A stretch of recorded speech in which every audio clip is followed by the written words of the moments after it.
বাংলাদেশের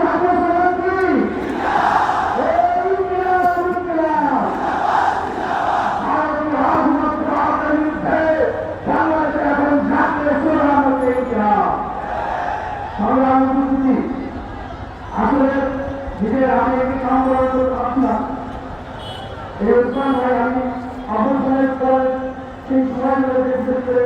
মধুর ক্যান্টিনে যখন বিভিন্ন প্রোগ্রাম কর্মসূচি করতাম সংগঠন করতাম প্রায় সময় দেখতাম এই ভাই ভাই মধুর ক্যান্টিনের বাইরে আশেপাশে এই সাধারণ এলাকায়